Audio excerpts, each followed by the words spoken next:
China.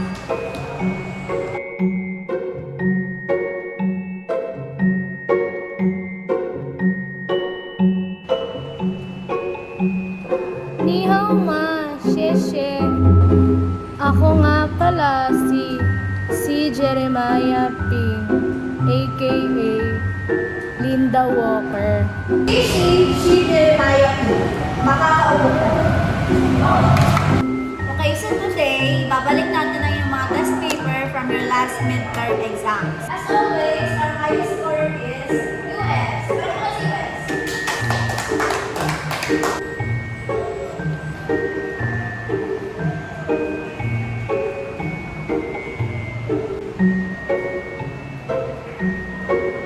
Next to US is Germany.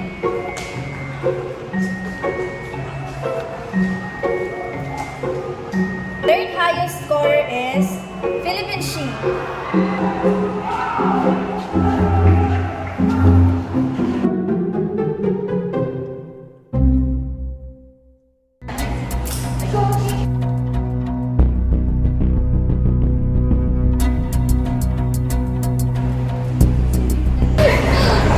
Bakit yung si Linda nag-aaral?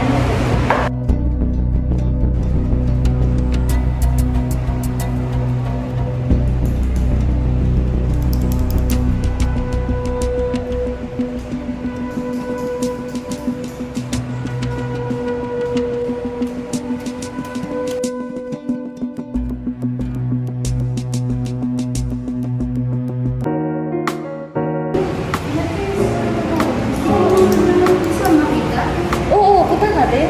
Ikaw, saan tignan yung score mo? Kailangan na kung tingnan natin yan. Alam na natin na yung sagot. Punta na natin. Punta na natin.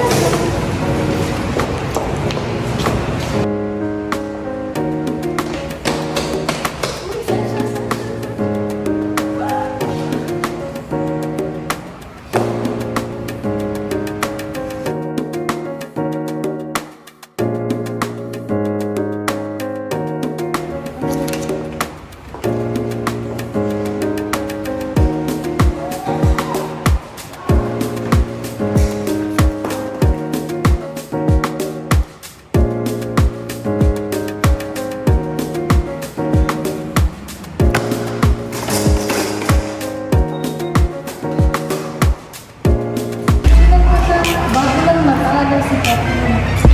Ang interview, ganun talaga. Pag ganun. Grabe.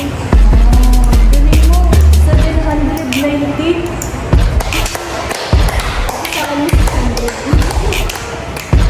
Gaya ako. Hindi niyo ako magagaya.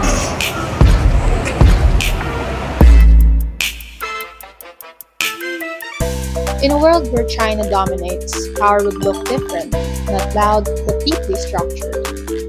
Politically, leadership would emphasize stability and control, shaped by state-led socialism under figures like Xi Jinping. Instead of constant shifts, governance would prioritize long-term strategy, balancing global figures like the United States and Russia through calculated diplomacy and growing military capability.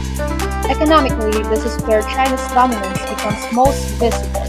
As the world's manufacturing hub, it would sit at the center of global trade, expanding initiatives like the Belt and Road and securing strategic routes with networks such as the String of Pearls. Nations wouldn't just trade with China, they would depend. Culturally, influence would expand through media and lifestyle, from C-dramas and K-pop, digital trends and food culture. Technologically, the future would feel closer than ever, smart cities and advanced technologies.